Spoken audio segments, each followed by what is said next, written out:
Bismillahirrahmanirrahim. Rabbi shrah li sadri wa yassir li amri wahlul 'uqdatam min lisani yafqahu qawli. Assalamualaikum warahmatullahi wabarakatuh. Alhamdulillahi rabbil alamin. Hamdan yuafi ni'mahu wa yukafi'u mazidah. Ya Rabbana kama yanbaghi li jalali wajhikal karim wa 'azimi sultanik. Asyhadu an la ilaha illallah al-malikul haqqul mubin wa asyhadu anna Muhammadan abduhu wa rasuluhu shadiqul wa'dil amin. Allahumma salli ala sayyidina Muhammad wa ala ali sayyidina Muhammad wa ala alihi wa ashabihi wa man tabi'ahum bi ihsanin ila yaumiddin. Amma ba'd. Alhamdulillah, kembali kita belajar bersama-sama di sesi nasihat santri. Setelah beberapa kali kita kemarin yang belajar, kita lanjutkan kembali di hari ini, hari yang penuh dengan keberkahan ini. Alhamdulillah, saya doakan semoga seluruh santri-santri PPTQ Hamil Quran, baik putra maupun putri, senantiasa Allah hadirkan kesehatan, Allah hadirkan kemuliaan, kebahagiaan, dilapangkan hafalannya, dilapangkan thalabul ilminya, dimudahkan untuk terus menjadi bagian dari hamba-hamba Allah yang terus menuntut ilmu, dimudahkan pula nanti menjadi bagian dari penerus pewaris ilmu para nabi, dan insya Allah kita pun diizinkan oleh Allah untuk menjadi bagian dari para santri yang hamalatul Quran, yang hamilul Quran, mengemban membawa Al-Quran dimanapun kita berada. Sebelum kita belajar bersama-sama di sesi nasihat santri kita kali ini, mari bersama-sama kita berdoa kepada Allah Subhanahu wa taala. Kita berdoa agar senantiasa diri kita diizinkan oleh Allah Subhanahu wa taala untuk senantiasa mendapatkan limpahan rahmat, limpahan hudan hidayah, serta senantiasa pula keberkahan, kebahagiaan, kemuliaan Allah hadirkan pula untuk kepada kedua orang tua kita. Kita doakan, kita kirimkan hadiah Fatihah terbaik kepada seluruh anggota keluarga kita, Bapak Ibu kita yang telah membesarkan kita, mendidik kita, menitipkan kita di pesantren ini. Kita kirimkan hadiah Fatihah pula terbaik untuk para donatur dermawan PPTQ Hamil Quran. Kita kirimkan doa terbaik pula kepada seluruh guru-guru kita tanpa terkecuali, termasuk para musannif pengarang kitab. Terus kita doakan sambung menyambung sampai kepada gurunya lagi, sampai kepada para tabi'in, para sahabat, sampai kepada baginda Nabi Muhammad sallallahu alaihi wasallam. Ala kulli niyatin shalihatin lahumul Fatihah. A'udzu billahi minasyaitonir rajim. Bismillahirrahmanirrahim. Alhamdulillahi rabbil alamin. Arrahmanir rahim. Maliki yaumiddin. Iyyaka na'budu wa iyyaka nasta'in. Ihdinas siratal mustaqim. Siratal ladzina an'amta 'alaihim ghairil maghdubi 'alaihim waladdallin. Amin. Allahumma inna nas'aluka ilman nafi'an wa rizqan thayyiban wa amalan mutaqabbalan. Allahumma a'inna ala dzikrika wa syukrika wa husni ibadatik. Amin Allahumma amin. Baik, kita beberapa hari kemarin sudah belajar di nasihat santri yang pertama. Masih ingat enggak kira-kira? Adik-adik, santri-santriku, nasihat yang pertama tentang apa? Dicatat enggak kira-kira? Nasihat yang pertama tentang apa? Ya, makalahnya dari Imam Ghazali di kitab Ayyuhal Walad, bahwa memberi nasihat itu mudah. Yang gak mudah apa? Menerimanya. Mengapa menerima nasihat itu tidak mudah? Karena bagi orang-orang yang masih menuruti hawa nafsunya, nasihat itu terasa pahit sekali. Sebab bagi mereka orang-orang yang menuruti hawa nafsunya, ya, yang dicintai itu adalah hal-hal yang dilarang oleh Allah. Sementara nasihat adalah hal-hal tentang ketaatan kepada Allah. Ini di nasihat yang pertama. Nasihat santri yang kedua, masih ingat apa catatannya? Nasihat santri yang kedua sebelum kita masuk ke nasihat santri yang ketiga. Apa masih ingat?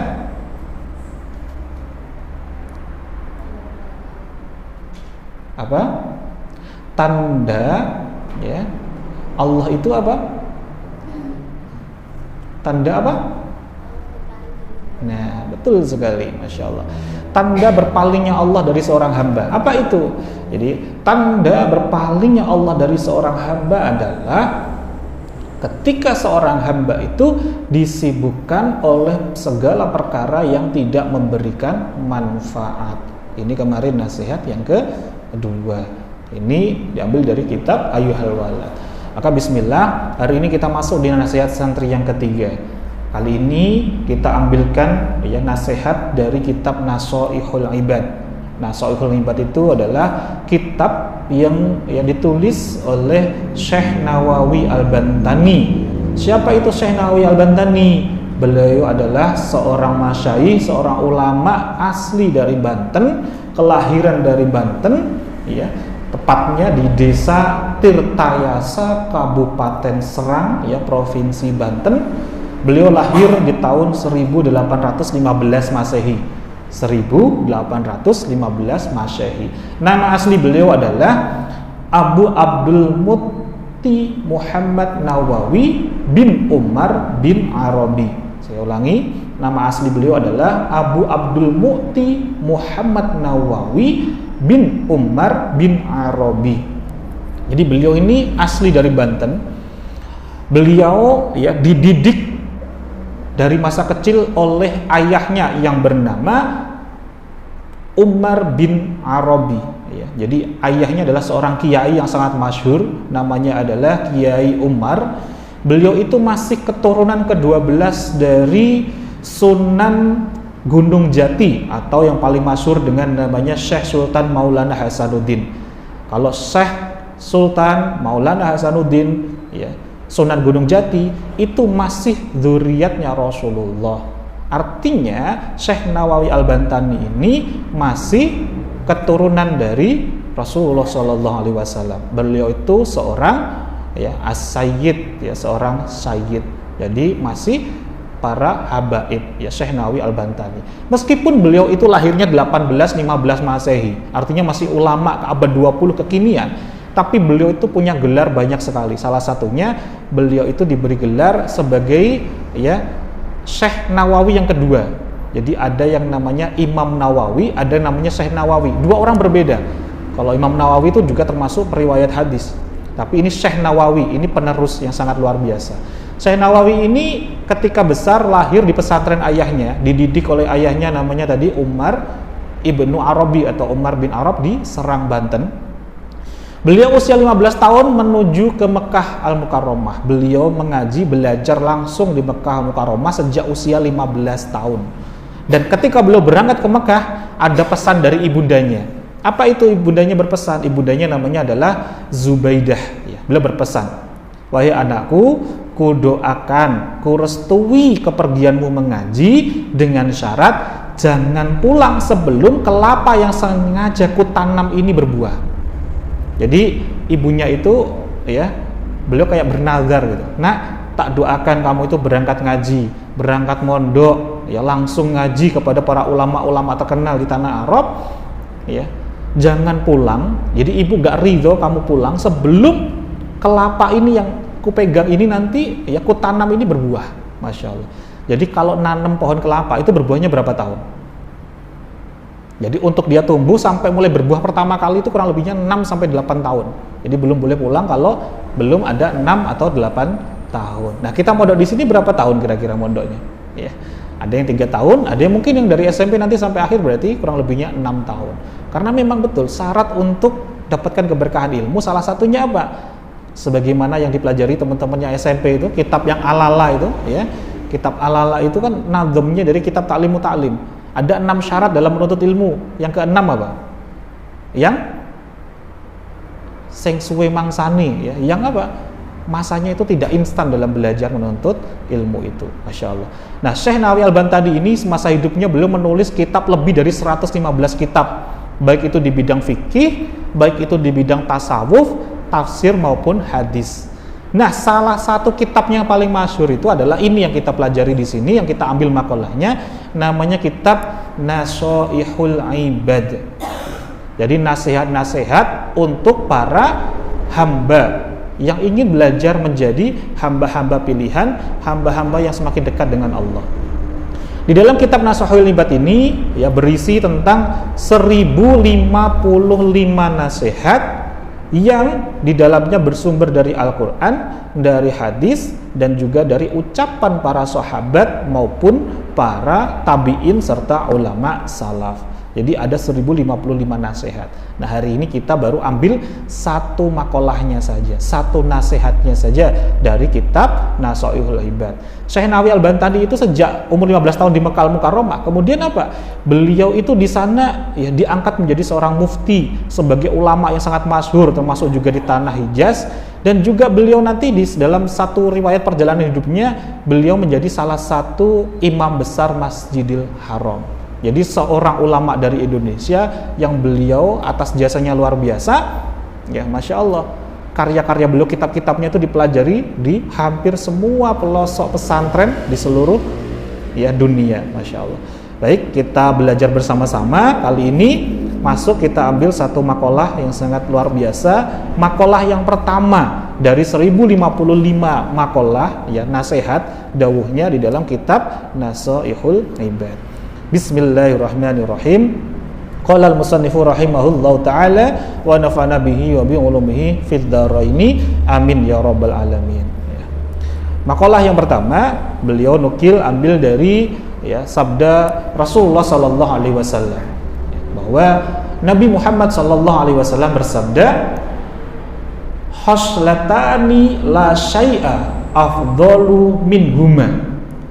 Khoslatani, ada dua perkara. Jadi khoslatani, ada dua perkara, la syai'a, yang tiada suatu apapun, afdalu, yang lebih utama ya, minhuma, dari keduanya.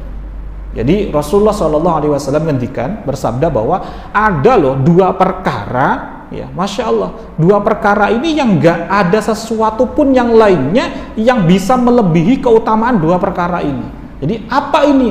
Kok perkara yang sangat luar biasa sekali ini? Gak ada yang bisa melebihi dua perkara ini, yaitu al-imanu billahi. Yang pertama, iman kepada Allah, wan naf'u lil muslimin. Jadi yang kedua adalah bermanfaat bagi sesama muslim. Jadi kita garis bawahi, ada dua perkara yang fadilahnya, keutamaannya ini pol banget. Gak ada yang bisa menjangkau kelebihan dari dua perkara ini. Apa tadi? Yang pertama, kita beriman kepada Allah, mentauhidkan Allah, mengagungkan Allah, sungguh-sungguh kita nurut taat kepada Allah. Ini yang pertama. Yang kedua adalah apa? Bermanfaat bagi sesama muslim. Jadi wan naf'u lil muslimin. Bagaimana agar diri kita itu bisa bermanfaat kepada sesama muslim? Dengan wasilah apa? Bisa dengan ucapan, ya, misalkan bagi seorang masyayikh, bagi para kiai, bagi para guru-guru, bisa bermanfaat dengan apa? Dengan nasihatnya, dengan tutur katanya.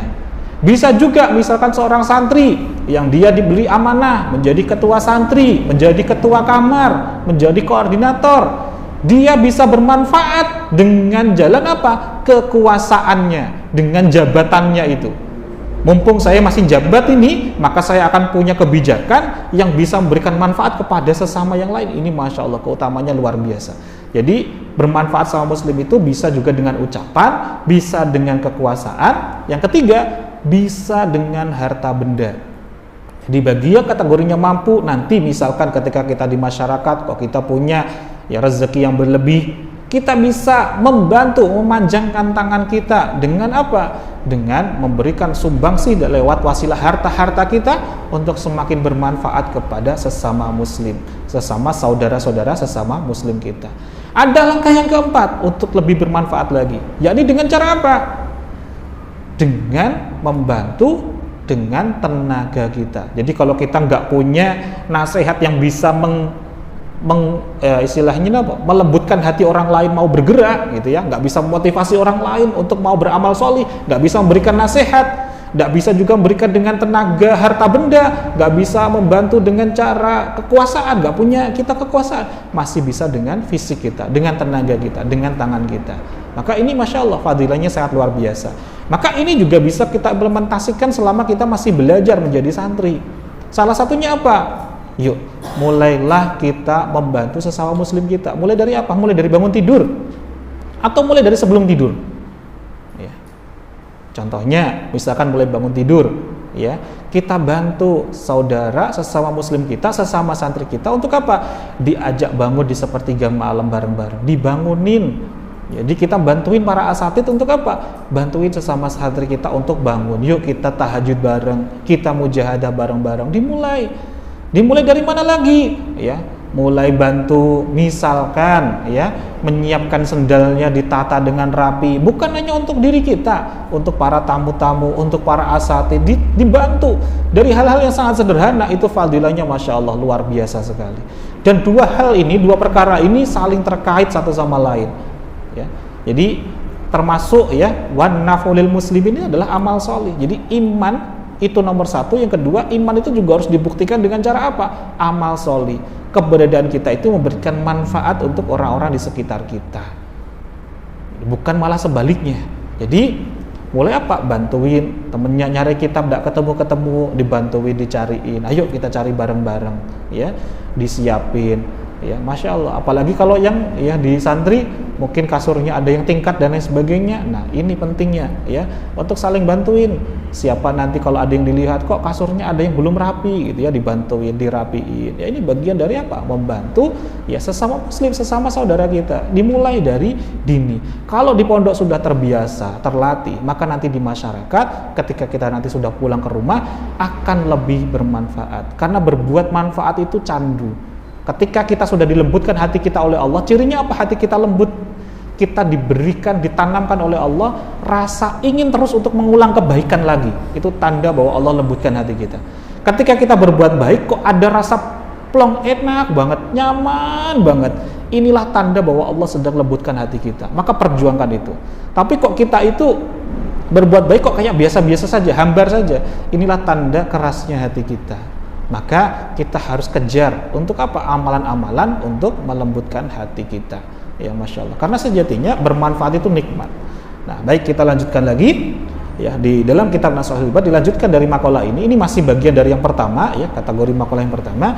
Rasulullah SAW bersabda, barang siapa yang berada di pagi hari tanpa bermaksud menzalimi seorang pun, maka dosa-dosanya diampuni. Jadi Rasulullah SAW ngendikan, ya, barang siapa yang bangun di pagi hari tanpa ada niatan, tanpa bermaksud menzalimi seorang pun, ini menjadikan penggugur dosa-dosa kita, pembersih kita dari perisai-perisai rezeki kita. Mudah enggak kira-kira teman-teman? Mudah enggak? Bangun pagi hari, kita enggak ada niat sedikit pun untuk menzalimi orang lain, mudah enggak kira-kira? Mudah banget ini untuk menjadikan penggugur dosa-dosa kita. Lanjutan dari hadis ini adalah, dan barang siapa yang berada di pagi hari berniat menolong orang yang teraniaya serta memenuhi keperluan orang muslim, maka ia mendapatkan pahala seperti pahala haji mabrur. Masya Allah. Banyak orang ya, yang ingin sekali ya, antri, pengen berangkat haji, menjalankan rukun ibadah yang kelima, ya, rukun Islam yang kelima. Itu harus antri berapa tahun teman-teman? Tahu enggak kira-kira? Orang daftar haji sekarang bisa berangkat haji lagi tahun berapa kira-kira? Ini sekarang tahun 2023. Bisa berangkat haji lagi kalau orang Klaten, Solo itu berapa tahun lagi kira-kira? Sekarang daftar nih, punya uangnya. Sekarang daftar, berapa tahun lagi berangkat? Berapa Kak Danis? 40. Sekarang 2023, 40 tahun lagi berapa? Tahun berapa? 2063. Usia kita sudah berapa itu nanti? Itu kalau sekarang kita sudah punya uangnya. Alih-alih pengen haji mabrur, dan yang berangkat haji pun belum tentu itu dimabrurkan. Yang sudah berangkat aja belum tentu mabrur. Tapi ternyata ada amalan untuk bisa menggapai fadilah pahalanya haji mabrur. Dengan cara apa? Ini tadi. Bangun tidur, bangun di pagi hari, tidak berniat menzalimi orang lain, ini menggugurkan dosa kita. Yang kedua, saat bangun tidur kita niatkan. Untuk apa niatnya? Ya, menolong orang yang membutuhkan. Contohnya dalam hadis ini adalah orang yang teraniaya, ya, serta memenuhi keperluan orang Islam. Jadi Kita di pesantren ini otomatis kan sesama santri semuanya pasti muslim, betul nggak kira-kira? Pastilah, yang namanya santri ini pasti Islam semuanya. Maka ketika ada yang membutuhkan, misalkan nih ada santri kita yang saat ini pakainya adalah kacamata. Ketika dia bangun tidur nyari kacamata nggak tahu nih di mana, kita bantuin, kita ambilin, kita siapin di sana loh tempatnya kacamata. Masya Allah, ini sudah bagian dari amal yang sangat luar biasa. Sampai-sampai di dalam hadis ini lanjutkan, maka ia mendapatkan pahala seperti pahala haji mabrur. Ya. Maka apalagi kalau di sini sudah ada ya kakak kelas kita yang dampingin jadi halakoh kita bantuin ya sebelum pagi hari ya baru bangun ya. Kita arahkan, kita bantu perlengkapan untuk gosok giginya, untuk siwakannya. Masya Allah, ini luar biasa. Atau apa? Kita bantu, kita siapin, buatin minuman hangat itu ya, Masya Allah, luar biasa ini ya, membantu keperluannya. Untuk para asatid ya, untuk ustadzahnya, untuk ustadznya, Masya Allah. Tanpa harus diminta loh ya. Kalau diminta ini beda lagi. Kadar fadilahnya, keutamaan pahalanya berbeda. Antara dimintain dengan langsung tergerak punya inisiatif untuk menolong sesama muslim.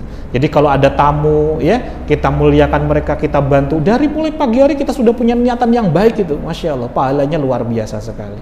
Ya. Kita lanjutkan. Ya. Rasulullah SAW juga bersabda. Ya, ini tentang amalan yang menghadirkan cintanya Allah. Ya. Apa itu? Manusia yang paling dicintai Allah. Ya. Saya ulangi lagi. Manusia yang paling dicintai Allah adalah manusia yang paling bermanfaat bagi orang lain ya, yang anfa'uhum linnas. Ini dari Rasulullah SAW. Jadi manusia yang paling dicintai oleh Allah adalah manusia yang paling bermanfaat bagi orang lain. Jadi tidak usah kita peduli dengan nyinyiran, dengan kata-katanya orang lain. Kok ini kok cari perhatian banget ya, kok caper banget gitu. Sok alim di hadapan ustadznya, sok baik di hadapan para asatid gitu. Kalau pas ada ustadznya aja dia mau bantuin, mau nolongin. Nggak, jangan pedulikan itu. Yang penting adalah penilaiannya Allah. Bahwa bagi Allah, mereka-mereka yang paling dicintai Allah adalah siapa? Yang paling bermanfaat. Karena yang tahu niatan kita adalah Allah. Ya. Maka nggak peduli dengan omongan orang lain, kata-katanya yang nggak enak sekalipun dari teman-teman kita, yang penting adalah apa? Penilaiannya Allah. Ini harus kita kejar. Dan kuncinya luar biasa. Dari apa? Mulai dari kita memberikan manfaat bagi orang lain. Jadi mulai kalian misalkan kita sudah tahu ada jadwal piket dan lain sebagainya. Tapi ketika kita melihat kok ada yang nggak bersih, ada area-area tertentu nggak bersih, ya, yang jadwalnya piket kok diem aja, ya sudah, kita punya inisiatif untuk apa? Kita bantuin, kita bersihin tanpa harus disuruh, kita bantuin, kita bersihkan hal-hal yang nggak bersih itu di tempatnya, kita bersihkan, kita rapikan, ya termasuk ini masjid ini kita jaga dengan baik, kita bersihkan, kita rapikan. Wah, Masya Allah, luar biasa. Sekarang saya nanya, masjid ini sudah ada jadwal piketnya belum? Belum kan? Harusnya ini jadikan kita untuk berlomba-lomba, mumpung nggak ada jadwal piketnya, untuk apa? Dirutinkan, dijadwalkan, tak saya saja, jadi rebutan, menjadikan pahala yang sangat luar biasa. Tujuannya untuk apa? Menyambut para tamu Allah. Karena ini adalah rumah Allah, artinya kita menyiapkan, memudahkan orang-orang yang jamaah di sini, sholat di sini, meskipun itu santri, asatid ataupun tetangga pesantren. Ini bagian dari Masya Allah, anfa'uhum linnas. Ini amalan yang paling dicintai oleh Allah Subhanahu wa ta'ala. Nah, lanjutan dari ini adalah ya, amal yang paling utama ya. Jadi amal yang paling utama ya, kata Rasulullah SAW, adalah menyenangkan hati orang mukmin dengan cara ya, menghilangkan kelaparan, menghilangkan kesusahan, dan melunasi hutangnya. Ya. Ini dari hadis Rasulullah SAW. Amal yang paling utama adalah menyenangkan hati orang mukmin dengan cara menghilangkan kelaparan, menghilangkan kesusahan, dan melunasi hutangnya. Masya Allah. Berbicara mengenai amalan yang paling utama ini, yang nomor 1, inilah sejatinya cikal bakal berdirinya pesantren kita ini, PPT Ki Hamil Quran. Di mana PPT Ki Hamil Quran ini ya berada di bawah naungan Yayasan Gerakan Nasi Jumat, sebuah gerakan yang awalnya berdiri dari apa? Ya, memberikan makan bagi orang-orang yang membutuhkan. Termasuk amalan ini menghilangkan kelaparan bagi orang-orang mukmin itu, masya Allah. Ini salah satu amalannya Nabi Ibrahim alaihissalam yang akhirnya beliau juga mendapatkan gelar sebagai Khalilullah, kekasih Allah. Dengan wasilah apa? Meringankan orang-orang yang sedang kelaparan. Ini tadi yang pertama. Yang kedua apa?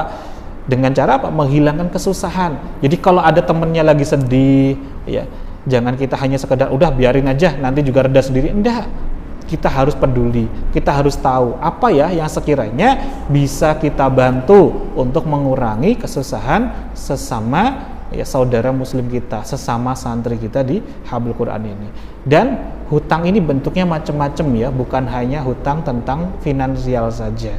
Maka coba cari, mungkin ada sesuatu yang belum terpenuhi dari amanah-amanah para santri ya, sesama santri. Kita gali apa yang bisa kita bantu.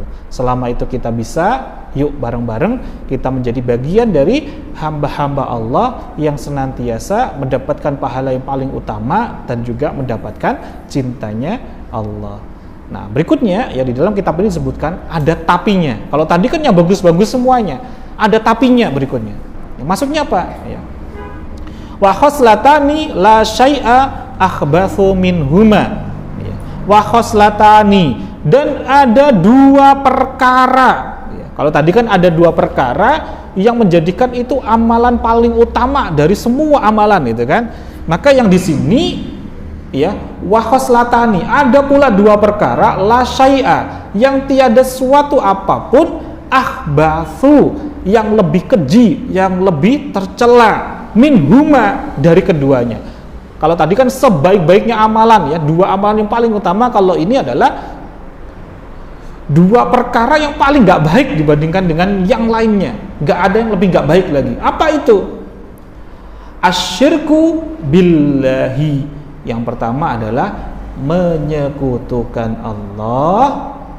Yang kedua adalah wadurru bil muslimina, yakni menimbulkan kemadharatan ya. Wadurru itu menimbulkan kemadharatan bil muslimina, bagi kaum muslimin ya, bagi kaum muslim, bagi orang-orang saudara sesama muslim kita.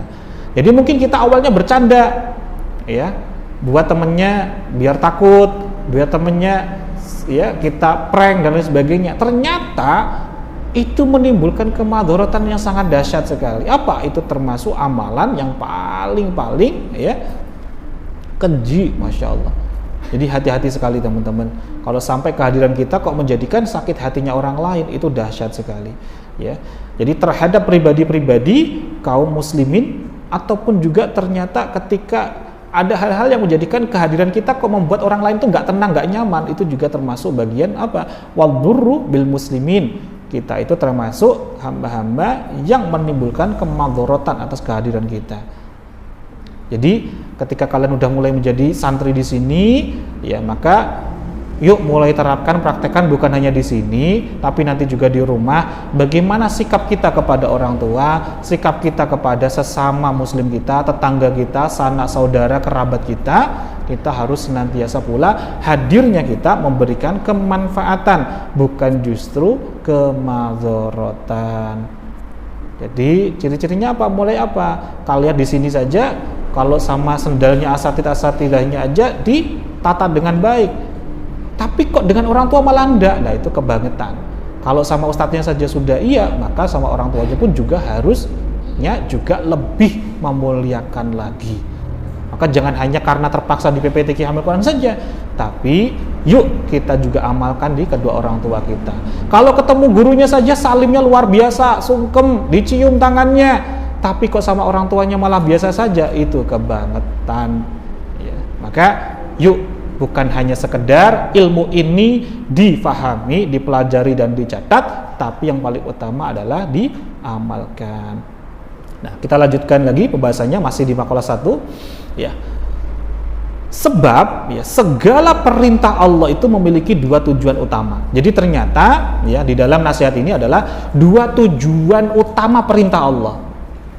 Ini kata kunci di nasihat santri kita yang ya di pertemuan yang ketiga ini.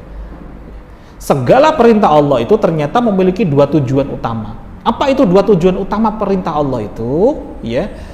Yakni yang pertama adalah untuk mengagungkan Allah. Maksudnya mengagungkan Allah itu adalah terkait dengan mentauhidkan Allah, mentaati Allah dengan jalan apa? Menjalankan perintah-perintah Allah, menjauhi larang-larangannya. Jadi yang pertama itu sejatinya perintah Allah tentang apa? Mengagungkan Allah, mentauhidkan Allah, taat sama Allah. Ini yang pertama. Yang kedua, ya, tujuan utamanya Allah itu yang berikan perintah itu adalah apa? Yang kedua adalah menebar kasih sayang terhadap semua makhluk. Jadi dua perintah utama Allah itu sejatinya cuma dua. Yang pertama adalah mengagungkan Allah. Ini adalah hablum minallah. Yang kedua adalah menebarkan kasih sayang terhadap semua makhluk. Masya Allah. Kita kemarin sempat ya belajar yang kita nukilkan juga dari muqaddimahnya kitab Nasha'ul Ibad. Itu tentang hadis dari Rasulullah SAW, ar-rahimuna yarhamuhumur rahman. Orang-orang yang senantiasa berbelas kasih atau orang-orang yang mengasihi, maka dia akan ya dikasihi oleh Zat yang Maha Pengasih. Jadi arhamuna yarhamuhumur rahmanu ta'ala. Jadi orang-orang yang senantiasa berbelas kasih atau mengasihi, maka dia akan dikasihi oleh Zat yang Maha Pengasih. Maka kasihilah semua yang ada di muka bumi, yang ada di langit akan ya mengasihi kalian. Masya Allah. Jadi dengan kita senantiasa berbelas kasih, senantiasa saling sayang menyayangi sesama makhluknya Allah, ini akan menjadikan wasilah hadirnya Allah semakin sayang pula dengan kita. Dan ini selaras pula sebagaimana firman Allah dalam Quran surah Al-Baqarah ayat 43. Allah berfirman, wa aqimus sholata wa atuz zakah. Ini adalah dua tujuan utama juga. Contohnya apa kalau kita ambil dari ya firman Allah ini, wa aqimus sholah, kerjakanlah sholat. Ini bagian dari apa? Perintah yang pertama, mengagungkan Allah. Kerjakanlah sholat, ini bagian dari kita ya mengagungkan Allah. Wa atuz zakah, dan tunaikanlah zakat. Itu tentang bagaimana kita menebar kasih kepada sesama makhluk. Dengan wasilah zakat itu kita menolong sesama kita. Jadi tujuan utama perintah Allah itu cuma dua ini, mengagungkan Allah. Yang kedua, menebar kasih sayang kepada sesama makhluk. Contoh lagi, di dalam kitab Nasha'ul Ibad ini disebutkan di Quran surah Al-Luqman, ya Quran surah Luqman ayat 14. Allah berfirman, Anishkurli wali walidaik. Anishkurli, bersyukurlah kepadaku. Ini bagian dari apa? Mengagungkan Allah. Bersyukur kepada Allah itu mengagungkan Allah. Wali walidaik, dan kepada kedua orang tua, ini bagian dari kita menebar kasih sayang kepada sesama makhluk. Jadi hablum minallah saja nggak cukup, harus pula dipenuhi juga dengan hablum minannas kita. Makanya tadi yang pertama ya khoslatani la syai'a afdalu minhuma. Ada dua perkara yang tiada sesuatu apapun yang lebih utama dari keduanya. Apa itu? Iman kepada Allah dan bermanfaat bagi sesama muslim. Masya Allah, ini penting sekali. Dua-duanya harus kita raih. Bahkan di dalam Quran surah An-Nur ayat 55 Allah berfirman, wa'adallahu alladhina amanu minkum wa'abudus salihat la yastakhlifannahum fil ard kama istakhlafal ladzina min qablihim.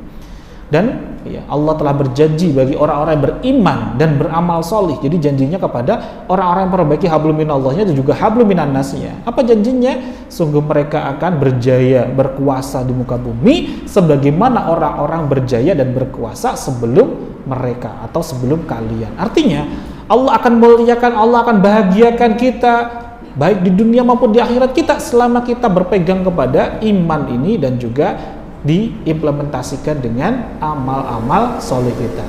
Sebagai penutup di nasihat santri ini, ya di makalah 1 ini dari kitab Nasha'ul Ibad, ya, diriwayatkan dari Uwais Al-Qarni bahwa ia pernah bercerita.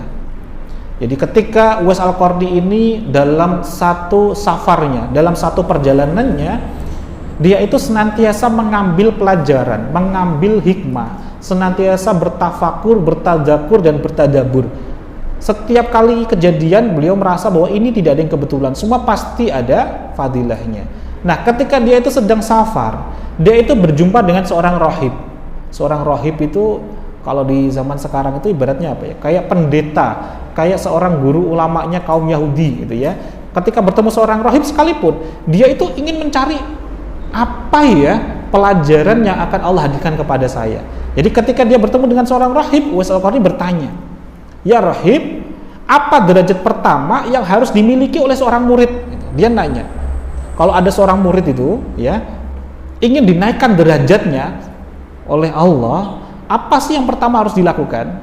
Kemudian rahib ini menjawab, yang pertama adalah mencegah kezaliman, dan yang kedua adalah bersikap rendah hati.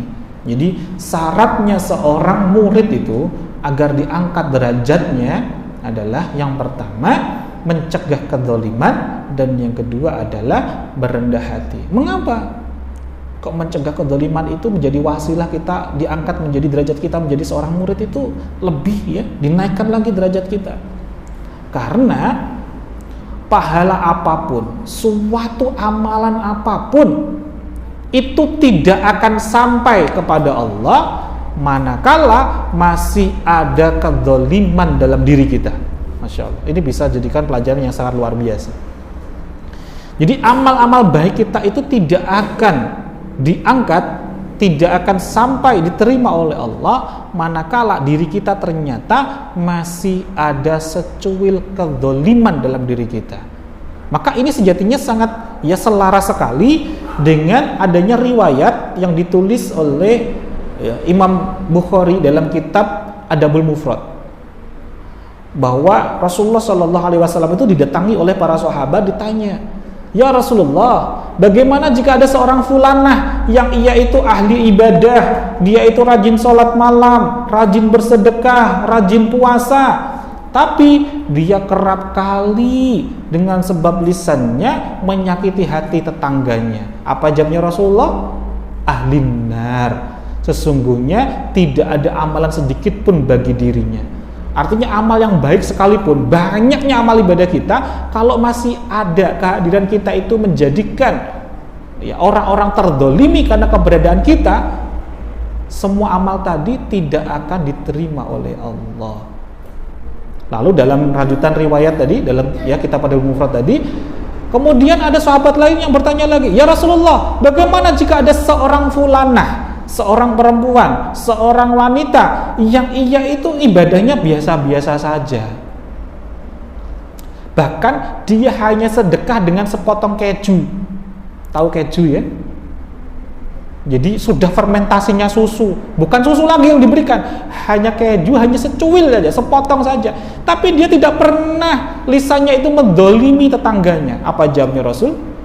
Ahli jannah. Masya Allah, sesungguhnya dia adalah ahli jannah.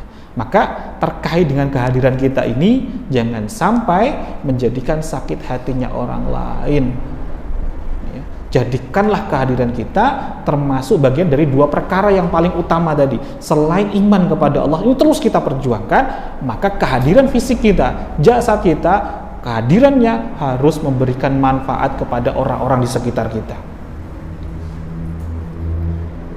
Termasuk apa? Ya, semut saja kalau ada di sekitar kita, semut akan terasa nyaman dengan kita. Bisa enggak kira-kira? Bisa enggak kira-kira? Kita latih di sini. Mulai dari hari ini, mulai dari sekarang. Semut saja, coba. Ini makhluknya Allah enggak kira-kira? Makhluknya Allah. Jadi ada tadi dua tujuan utama perintah Allah ya dalam kitab Nashihul Ibad tadi. Apa yang pertama adalah mengagungkan Allah, yang kedua menebar kasih sayang kepada sesama makhluknya Allah. Semut itu makhluknya Allah enggak kira-kira? Makhluknya Allah. Saya nanya, pernahkah kita sedekah sama semut? Ayo coba, ada yang diam, ada yang pernah gitu ya. Coba. Atau justru sebaliknya, pokoknya ada semut, udah cari kapur semut gitu. Langsung golnya kita bunuh gitu ya. Masya Allah. Coba kita belajar dari kisah-kisah para utusan Allah. Bagaimana Nabi Sulaiman alaihissalam ketika dalam perjalanan tiba-tiba memerintahkan seluruh pasukannya untuk berhenti sejenak. Untuk apa? Hanya sekedar nungguin barisan para semut selesai untuk lewat. Jangan sampai nanti pasukannya Nabi Sulaiman alaihissalam apa? Malah menginjaknya. Jadi dibiarkan. Ini Masya Allah, kasih sayang itu luar biasa dan dicontohkan dalam ajaran agama kita. Tapi kitanya seringkali itu kan hanya semut gitu ya, Masya Allah.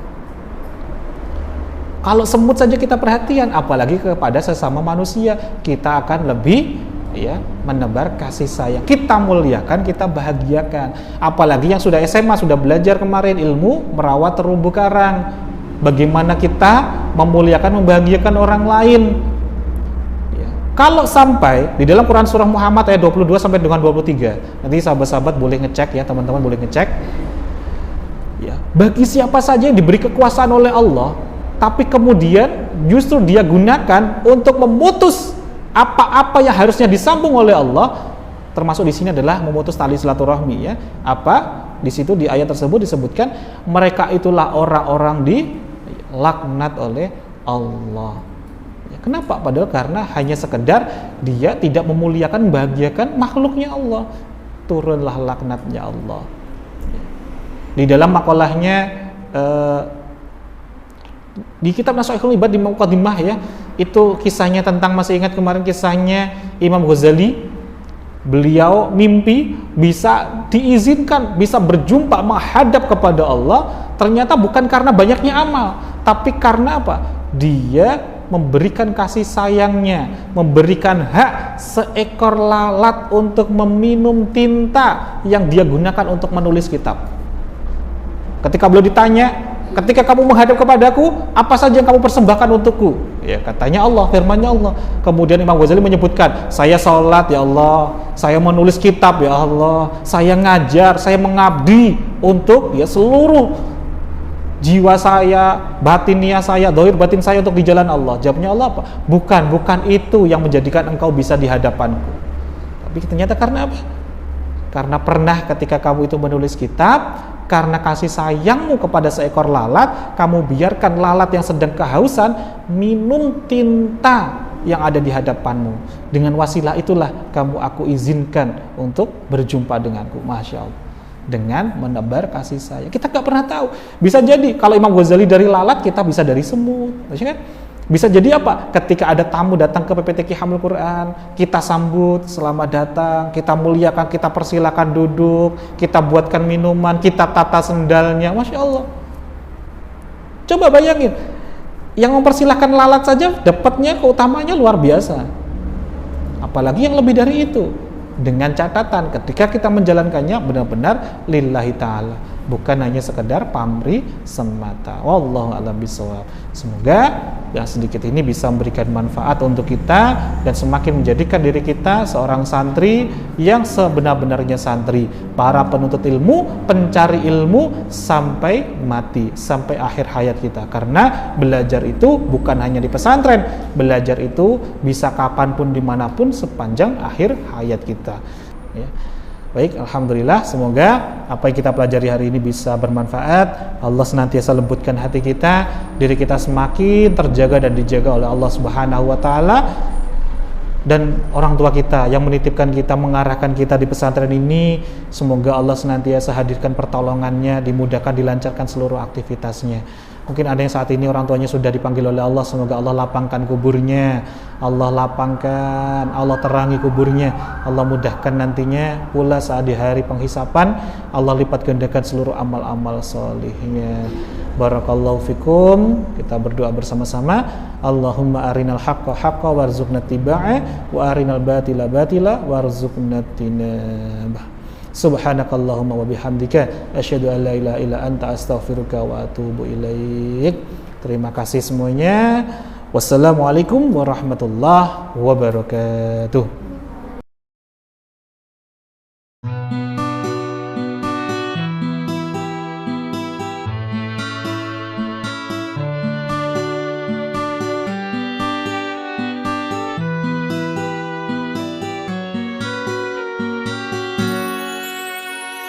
Betapa bahagia hatiku memakaikan mahkota